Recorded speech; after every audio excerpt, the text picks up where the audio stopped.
Tahimik, mahinhin at matalino. Ganyan kung ilarawan si Elizabeth. Isang dalagang halos hindi mo mapapansin sa loob ng silid-aralan. Sa likod ng kanyang maamong mukha at payak na pananamit ay isang kwento ng pagtitiis at tahimik na pakikipaglaban. Lumaki siyang walang ama. Ni minsan, hindi binanggit ng kanyang ina kung sino ito. Parang isang lihim na iniwasang banggitin ng panahon. Magkasama silang naninirahan sa isang maliit na apartment sa lumang gusali sa tabi ng palengke. Ang ina ni Elizabeth ay isang simpleng tagalinis, isang janitress sa mismong paaralan kung saan siya nag-aaral. At dahil doon, araw-araw ay hindi siya tinatantanan ng panunukso at pangaalipusta ng kanyang mga kaklase. "Oy, Elizabeth, baka may discount kami sa floor wax ha? Sabihin mo sa mama mo," humahalakhak na sabi ng kaklase niya. Sa bawat biro, sa bawat sulyap na may pangmamaliit, pinipilit ni Elizabeth na huwag lumuha. Ngunit sa totoo lang, sa bawat patak ng pawis ng kanyang ina, ay may kasamang luha ng anak na pilit tinatanggap ang mapait na realidad. Ang kanyang mga damit ay luma na, luwag sa katawan at halatang paulit-ulit lang. Ngunit laging malinis at plansyado. Katiting man ang pera nila, hindi pinabayaan ng nanay niya na mawala ang dignidad ng anak. Ngunit sa kabila ng lahat, may isang bagay o mas tamang sabihing isang tao ang nagbibigay liwanag sa araw-araw ni Elizabeth. Si Patrick. Simula pa noong unang baitang, magkatabi na sila sa upuan. Isang pasaway, pilyo, at minsan ay tamad na estudyante si Patrick. Ngunit kapag si Elizabeth ang kasama, nag-iiba siya. "Elizabeth, ako nang magdadala ng bag mo. Mabigat yan eh. Gusto mo ng cookies? Galing to sa imported na tindahan," basiglang sabi ni Patrick. Habang bitbit ni Patrick ang mabigat na bag ni Elizabeth, sabay abot ng mamahaling cookies o tsokolate. May mga matang nanonood at nagtatawanan. "Bride and groom, kailan kasal nyo?" Biro ng isa nilang kaklase. Namula si Elizabeth sa hiya. Minsan, napapatingin siya kay Patrick at iniisip, "Bakit mo to ginagawa para sa akin? Hindi mo ba ako ikinakahiya?" Ngunit si Patrick, tila ba wala siyang pakialam sa sinasabi ng iba. Basta't kasama niya si Elizabeth, masaya na siya. Si Patrick, isang binatang lumaki sa karangyaan. Ang kanyang ama ay isang opisyal sa gobyerno. Hindi niya kailanman naranasan ang kumalamang sikmura, magsuot ng nakangangang sapatos o ang pilit na pagtitipid sa pang-araw-araw. Kaya naman, nang malaman ng kanyang mga magulang na siya ay madalas kasama ni Elizabeth, ang anak ng tagalinis ng paaralan, agad silang tumutol. "Patrick, anak, gamitin mo naman ang utak mo. Hindi mo siya kauri.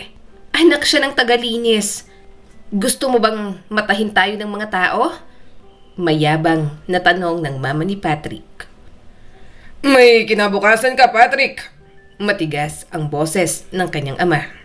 "Huwag mong sayangin sa isang babaeng walang angkop na pinanggalingan. Hindi ka namin pinalaki para mamuhay sa kahirapan." Pero si Patrick, kahit binubulungan araw-araw ng masasakit na salita, ay nanatiling matatag. Mahal niya si Elizabeth at para sa kanya, hindi mahalaga kung anong trabaho ng ina nito o kung ilang ulit na naisuot ang mga damit.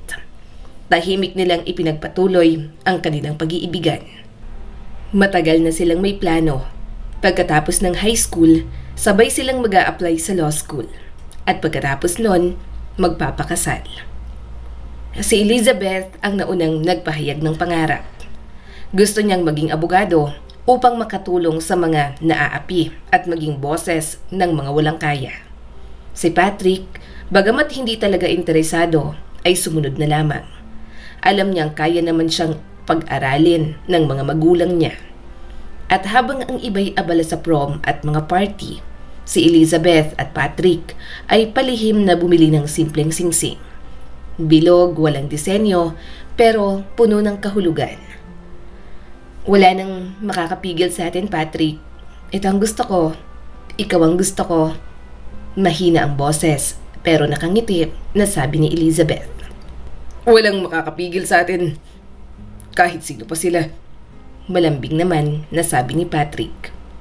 Pero hindi laging panalo ang mga pusong nagmamahalan. Sa panahong akala nila'y kontrolado na nila ang kapalaran, biglang nagbago ang ihip ng hangin. Isang gabi, bago ang kanilang lihim na kasal, may isang sulat na tatanggap si Patrick. At ang lahat ay nagulo. Ang pag-ibig ni Elizabeth at ni Patrick ay parang isang bulaklak na pilit sumisibol sa gitna ng unos. Ngunit minsan, kahit gaano ito katatag, kaya itong punitin ng isang bugso ng galit at kayabangan. Ang araw ng kanilang lihim na kasal ay dumating na. Simpleng seremonya lang, sadyang tahimik, isang bulaklak sa mesa, ilang kaibigang saksi at 2 puso na puno ng pag-asa. Ngunit sa gitna ng seremonya, biglang bumukas ang pinto ng simbahan. Never! Naririnig mo ba ako, Patrick? Galit at matinis ang tinig ng nanay nito na si Monica. Kailanman, hindi ko hahayaang ang isang dukha at isang walang kwentang anak ng tagalinis ang maging asawa ng anak ko. Napatigil ang lahat. Nanginginig si Elizabeth habang unti-unting namumuo ang luha sa kanyang mga mata. Ang mga bisitang saksi halos hindi makagalaw sa gulat. Isa kang walang karapatan. Ikaw na babae ka? Wala kang lugar sa pamilya namin. Galit na sabi ni Monica. Hinablot nito ang mga singsing mula sa altar at ibinato sa malayo. Parang mga pangarap na bigla na lang naglaho sa sahig. Nanginginig si Elizabeth. Tita, please, mahal ko po si Patrick. Hindi ko siya kailanman sinaktan o nilapitan dahil sa yaman niya. Tigilan mo yan! Sinigawan siya ni Monica. Ang pag-ibig ay hindi makakain at ang kahirapan mo magiging kahihiyan namin. At sa harap ng lahat, hinila ng ginang ang anak niyang si Patrick at parang isang bata na isinama palabas ng simbahan. Patrick, bakit hindi ka lumaban? Mahina at halos pabulong na sambit ni Elizabeth. Ngunit tahimik lang ang binata. Hindi man lang siya tumingin pabalik. At sa sandaling yon, tuluyang gumuho ang lahat ng pangarap ni Elizabeth. Hindi dahil sa mga salitang ibinato sa kanya, kundi dahil sa katahimikan ng taong kanyang minahal. Habang unti-unting nauubos ang mga luha ni Elizabeth, ang ulan ay tila nakikiramay. Dumadaloy sa bintana ng simbahan. Parang mga matang nagluluksa sa isang pag-ibig na pinatay ng nanay ni Patrick.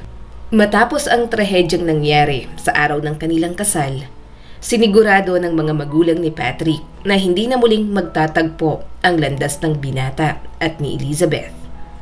Ginamit ng ama ni Patrick ang kanyang mga koneksyon sa gobyerno at sa loob lamang ng ilang araw na ipasok nito si Patrick sa isang prestihiyosong kolehiyo sa kabilang dulo ng bansa. Hindi man lang nakapagpaalam si Patrick kay Elizabeth. Tuluyang nawala ang binata na parang bula. At kahit labis ang sakit at pagkabigo, hindi nagpatalo si Elizabeth. Sa halip, mas lalo pa siyang nagpursige. Nakapasa siya sa entrance exam at natanggap sa law school. Hindi niya alam kung nasaan si Patrick. Pero ang alam niya, kailangan niyang tuparin ang pangarap niyang maging abogada. Naging abala si Elizabeth sa kanyang pag-aaral. Araw-araw siyang nasa library, laging handa sa klase, at unti-unting kinikilala ang kanyang talino ng mga professor. Ang mga dating pangungutya, ngayon napalitan ng paghanga sa kanyang determinasyon. Samantala, sa kabilang dako ng bansa, ibang-iba ang naging kapalaran ni Patrick. Hindi siya nagtagal sa universidad na pinapasukan. Palagi siyang wala sa klase, palabarkada, mahilig sa gulo. At minsan, napatalsik pa sa klase dahil sa pakikipagsuntukan. Hanggang isang araw, hindi na kinaya ng pasensya ng dean. Tinanggal si Patrick sa universidad. Nang marinig ng ama ni Patrick ang balita, Inatake ito sa puso at naging paralisado. At dahil siya ang pangunahing naghahanap buhay sa pamilya, unti-unting nalugmok ang kanilang kabuhayan. Ang dating marangyang pamilya ni Patrick, ngayon unti-unti nang bumabagsak. At ang lalaking minsang minahal ni Elizabeth ay nagsimulang humarap sa realidad na hindi kayang bayaran ng pera ang maling desisyon. Habang si Elizabeth ay patuloy na umaakyat, si Patrick naman ay unti-unting nalulubog sa sariling anino, sa panghihinayang, sa pagsisisi, at sa isang tanong na paulit-ulit na bumabalik sa kanyang isipan. Kung lumaban lang sana ako nun, kung ako ang pumili at hindi ang nanay ko, anong klaseng buhay kayang meron kami ngayon ni Elizabeth? Mabilis na lumipas ang 5 taon. Ang dating marangyang pamilya ni Patrick, ngayon ay halos wala nang natitirang ipon. Sanay silang mamuhay ng marangya na hindi nagtatangkang magtipid at ang maling ugaling ito ay tuluyang nagbunga ng kapahamakan. Ang tatay ni Patrick na dating mataas ang katungkulan sa gobyerno, ngayon isang baldado na lamang sa kama dahil sa stroke na dulot ng galit at pagkadismaya sa anak. Ang nanay namang si Monica, na dati palaging nakaayos, ay napilitan na ngayong maghanap ng trabaho. Ngunit anong trabaho ang para sa kanya? Wala siyang diploma, wala siyang karanasan. At sa edad niya, wala na rin gustong tumanggap sa kanya, maliban sa mga trabahong mababa ang sahod. Ang alok sa kanya, magtrabaho bilang clerk, attendant sa check room o tagalinis. Ayaw niyang tanggapin ito. Masakit sa pride. Ngunit nang mawala na ang pera at unti-unting kumalamang sikmura, tinanggap niyang trabahong tagalinis sa isang opisina malapit sa kanilang bahay. Isang marangal na trabaho, pero sa paningin ni Monica, ito ay kahihiyan. Ngunit para mabuhay, kinain niya ang kanyang pride. Sa unang beses sa kanyang buhay, naranasan niyang pawisan, mapagod, at magpakumbaba. Samantala, si Patrick, dahil wala ring natapos at kilala rin sa masamang ugali, wala siyang makuhang matinong trabaho. Ang tanging oportunidad para sa kanya, maging tagabuhat sa isang warehouse. Araw-araw, bitbit niya ang mabibigat na kahon, tila parusang dala ng kanyang mga maling desisyon. At kahit pinagsama ang sweldo nilang mag-ina, pati ang maliliit na pensyon ng ama, hindi pa rin sapat para sa kanilang pang-araw-araw na pangangailangan. Isang araw, habang tinititigan ni Patrick ang kanyang mga kalyo sa kamay, napaisip siya. Anong nangyari sa buhay ko? Bakit ko pinabayaan si Elizabeth? Bakit ko piniling sundin ang gusto ng iba? At ang hindi gusto ng puso ko? Mahina niyang tanong, puno ng pagsisisi. Habang unti-unting bumabagsak ang kanilang mundo, isang balita naman ang umabot kay Patrick. Isang balitang nagpapagulo ng kanyang damdamin. Habang si Elizabeth ay patuloy na umaakyat sa hagdan ng tagumpay, ang buhay naman ng mag-ina ay patuloy na nilalamon ng kabiguan. Isang araw, habang pauwi galing trabaho, biglang tumirik ang lumang kotse ni Monica sa gitna ng kalsada. Agad siyang tumawag ng mekaniko. Pero ang sabi sa kanya, Ma'am, sa totoo lang, mas makakamura pa po kayong bumili ng bagong sasakyan kaysa ipaayos to. Total wreck na ho to. Dahil sa desperasyon, nagdesisyon si Monica na umutang ng pera. Pumunta siya sa isang maliit na financial agency na nag-aalok ng pautang kahit wala namang proof of income. Agad siyang pinapirma ng kontrata. Hindi na niya masyadong binasa ang mga maliliit na letra. Basta ang nasa isip niya, kailangan ko ng pera, kailangan ko ng kotse. Ngunit sa unang bayad pa lang, laking gulat niya dahil doble hanggang triple ang singil na interes. May nakalagay palang clause sa kontrata na maaring baguhin ng lender ang interest rate. Isang linya na halos hindi mo mabasa sa kaliit-liit ng font. Simula noon, sunod-sunod na ang problema. Hindi na kinaya ng maliit nilang kita ang malalaking bayarin kada buwan. Nabaon sila sa utang at sa bawat araw, dumarami ang mga sulat ng paniningil at tumitindi ang mga banta ng foreclosure at demanda. Habang si Patrick ay patuloy na bumubuhat sa warehouse, si Monica naman ay nilalamon ng pagod sa trabaho. Hindi nila alam kung hanggang kailan sila makakapagbayad at kung kailan tuluyang babagsak ang lahat. Lahat to dahil lang sa pride ko noon, umiiyak na sabi ni Monica. Sinira ko ang kaligayahan ng anak ko, pati ang buhay naming pamilya. At sa kalagitnaan ng lahat ng ito, isang pamilyar na mukha ang muling magbabalik. Isang taong hindi na nila inaasahan pang makikita. At dumating nga ang pinakakinatatakutang sandali ni Monica. Ang babala ng kumpiskasyon ng kanilang apartment dahil sa utang na hindi mabayaran. Sa gitna ng kawalang pag-asa, sinubukan niyang humingi ng tulong sa mga dating kaibigan. Mga taong dati-dati laging bisita sa kanilang bahay. Mga nakikitawa sa kanilang kasaganaan noon. Matagal tayong magkaibigan. Baka naman pwedeng pautangin mo muna ako kahit kaunti lang. Paos at pagod na tinig ni Monica. May sakit ang asawa ko. Mawawala ang bahay namin. Ngunit ang kanyang mga hiling ay tinugon ng malamig na sagot. Pasensya na, Monica. Kabibili lang namin ng bagong sasakyan eh. Sabi ng isa. Wala talaga ako maitutulong. Tight din kasi ang budget namin ngayon. Sabi naman ng isa niya pang kaibigan. Sa bawat pintuan na kanyang nilapitan, ang bumungad sa kanya ay pagsasara, pagkakaila at katahimikan. At sa kanyang pinakahuling pag-asa, nagpunta siya sa isang pampublikong tanggapan para humingi ng libreng legal na tulong. Hawak niya ang mga dokumento na may stamp ng foreclosure. Pagpasok niya ng opisina, parang tumigil ang mundo. Napaupo siya, napahinto, nanlaki ang mata. Sa likod ng isang mamahaling desk, nakaupo ang isang babaeng desente, elegante, at may kumpiyansa sa sarili. Maayos ang suot niyang blazer, pulido ang buhok, may taglay ng katahimikan sa kanyang tingin. At sa ilalim ng kanyang nameplate, mababasa ang mga salitang Attorney Elizabeth Santos, Senior Legal Counsel. Ang babaeng minsang tinawag ni Monica na dukha at walang karapatang mahalin ng anak niya. Habang si Patrick ay patuloy na nalulugmok sa kawalan, ang babaeng minsang tinapakan nila ay umangat, tumindig at ngayon ay nagtagumpay.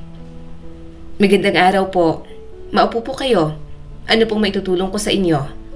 Kalmado at profesional na sabi ni Elizabeth. Nanlambot si Monica. Hindi siya makapagsalita agad. Ang dating inaalipusta niya, ngayon ay siyang tanging tao na makakatulong sa kanya. Hindi ko akalain na ikaw pala ang abogado rito. Nahihiya at bahagyang nanginginig ang tinig ni Monica. Opo, ako nga po. At kung ang sadya niyo po ay legal assistance sa problema niyo sa utang, handa po akong tumulong. Walang bahid ng galit at tahimik na sabi ni Elizabeth. Walang panunumbat, walang pagmamataas. Ang babaeng minsang iniwan sa altar, ngayon ay nag-aabot ng kamay para iligtas ang mga taong halos muwasak sa kanya.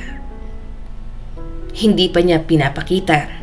Hindi pa rin lubos na nakakalimot si Elizabeth sa lait at kahiyang dinanas niya noon sa mismong araw ng kanyang kasal.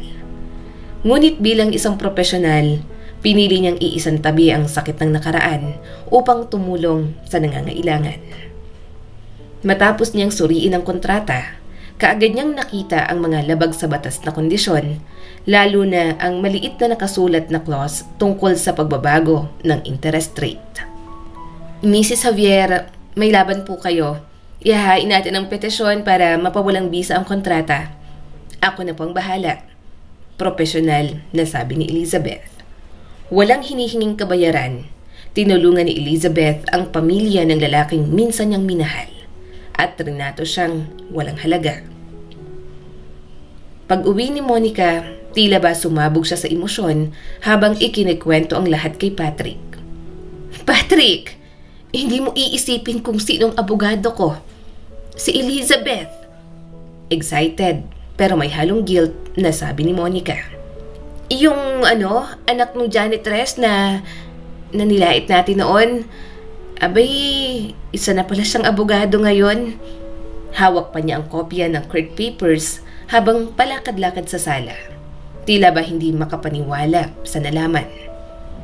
Anak, pagkakataon mo na to, mapang-udyok na sabi ni Monica at tila may ibang plano. Kapag natapos ang kaso, puntahan mo siya, mag-sorry ka, sabihin mong mahal mo pa rin siya. At kapag inalok mong magpakasal kayo ulit, sigurado matutuwa yon. Hindi naman siguro niya kayang tanggihan ng isang Javier, hindi ba? Para kay Monica, ang tagumpay ni Elizabeth ay isang tiket para muling itaas ang estado ng kanilang pamilya. Hindi man niya aminin, ginagamit niya si Elizabeth para makabangon mula sa pagkakalugmok. Sa loob lamang ng ilang linggo, napatunayan ni Elizabeth na labag sa batas ang loan contract, na-dismiss ang foreclosure case at na-waive pa ang ibang penalty fees. Sa harap ng korte, kinilala ang kanyang galing. Walang alinlangang sinabi, Counselor Santos, excellent legal argument. You've saved his family from injustice. Matigas ang tinig na sabi ng judge. Ngunit kahit pa siya ang naging bayani sa paningin ng korte at ng kanyang dating kaaway, hindi siya humingi ng kahit na anong kapalit. Ginawa ko lang ang trabaho ko, wala pong dapat ipagpasalamat. Mahinahon, ngunit may lalim na sabi ni Elizabeth. Ngunit sa kanyang puso, may puot pa rin nakaimbak. Hindi sa galit, kundi sa pangungulila sa lahat ng nawala. At kung sakaling bumalik man ang lalaking minsang nangako sa kanya ng panghabang buhay, handa na ba siyang humarap muli sa kanya? Makalipas ang ilang linggo, muling bumalik si Monica sa opisina ni Elizabeth. Ngunit ngayon, kasama niya na si Patrick, ang lalaking minsang nangako na mamahalin siya habang buhay. Pero iniwan siya sa altar dahil sa dikta ng ina. Pagpasok ni Monica sa opisina, nagsalita ito at kunwaring magaan ang loob. Elizabeth, magandang umaga. Nandito kami para humingi ng tawad. Alam mo naman, kabataan, kagaspangan, pagkakamali. Hindi ka naman nagtatanim ng galit, hindi ba? Hindi na ako tutol sa inyo ni Patrick. Edukado ka na, ginagalang ng lahat. Nanlamig ang katawan ni Elizabeth sa kapal ng mukha ng kanyang dating tinuring na pamilya. Pero mas lalong tumimo sa puso niya ang katahimikan ni Patrick. Tahimik, walang salitang binitiwan, wala ring pagsisisi sa mga mata. Salamat, pero ang salitang kasal ay nagdadala na lang ng masasakit na alaala. At sa totoo lang, wala na akong balak magpakasal. Hindi ngayon, at siguro kailanman. Malamig na sagot ni Elizabeth. Inayos niya ang kanyang mga dokumento sa harap ng table at hindi na muling tumingin sa mag-ina. Tila sinasabi ng kanyang kilos, tapos na ang lahat. May susunod na po akong kliyente. Ipinapakiusap ko na kung maaari ay umalis na kayo. Detalyado at profesional na sabi ni Elizabeth sa mag-ina. Tumayo si Monica, tila hindi makapaniwala sa tinamong pagtanggi. Si Patrick, gaya ng dati, walang kibo, walang laban. At gaya ng nangyari sa araw ng kanilang kasal, iniwan niyang muli si Elizabeth. Tahimik lang at walang imik. At sa gabing yon, sa kanyang tahimik at maaliwalas na condo unit, tumingala si Elizabeth sa mga tala sa langit. Salamat sa Diyos. At hindi ako bumalik sa impyernong minsang munti kong tawaging buhay may asawa. Bulong niya sa sarili habang nakangiti. At sa tuluyang pagtanggi ni Elizabeth, isinara niya ang pinto sa kanyang mapait na nakaraan at pinili ang sarili. Mabilis ang paglipas ng panahon 2 taon ang nakaraan mula nang muling humarap si Elizabeth sa multo ng kanyang nakaraan. At sa pag-ikot ng tadhana, isang bagong kabanata ang unti-unting nabuksan sa kanyang buhay. Isang umaga, habang inaasikaso ni Elizabeth ang mga papel sa kanyang opisina, lumapit ang katrabaho niyang si Attorney Luz, tila may balak. "Elizabeth, pasensya na, pero may irereto ako sa'yo. Doktor, mabait, maginoo, single, at sabi ko nga, well, bagay kayo." Natawa si Elizabeth. "Ay nako Luz, wag mo akong ginaganyan na. Wala pa sa plano ko ngayon." Ngunit gaya ng mga bagay na hindi inaasahan, nagkita rin sila ni Dr. Ronnie Ramirez. Isang tahimik, responsable at may pusong malasakit na doktor. Ang kanilang simpleng pagkakape ay nauwi sa serye ng masayang kwentuhan. Hanggang sa isang araw, "Elizabeth, alam kong marami ka ng pinagdaanan, pero gusto kong ako naman ang maging tahanan mo. Magpapakasal ka ba sa akin?" "Ronnie, oo, magpapakasal ako sa'yo." At sa wakas, naglakad si Elizabeth sa aisle ng simbahan. Hindi na luhaan, hindi na mag-isa, kundi isang ganap na babae, buo, malaya, at minamahal. Ang kasal na minsang ipinagkait sa kanya ay sa wakas natupad na rin sa tamang panahon at sa tamang tao. Hindi nagtagal, nagsama sila ni Ronnie sa isang tahimik na subdivision sa Antipolo, at doon isinilang ang bunga ng kanilang pagmamahalan. Isang malusog na sanggol na babae na pinangalanan nilang Angela. "Anghel talaga siya, gaya mo," sabi ni Ronnie habang karga ang sanggol. "Ang tagal kong hinintay itong tahimik na buhay," nakangiting sabi ni Elizabeth at may luha sa mga mata. "Salamat sa Diyos at ibinigay niya sa akin ang lahat ng higit pa sa hiningi ko." At si Ronnie, ang lalaking inireto lang sa kanya, ay naging mabuting asawa, tapat na ama at katuwang sa lahat ng bagay. Hindi marangya ang kanilang buhay, pero puno ng respeto, pagmamahal at katahimikan.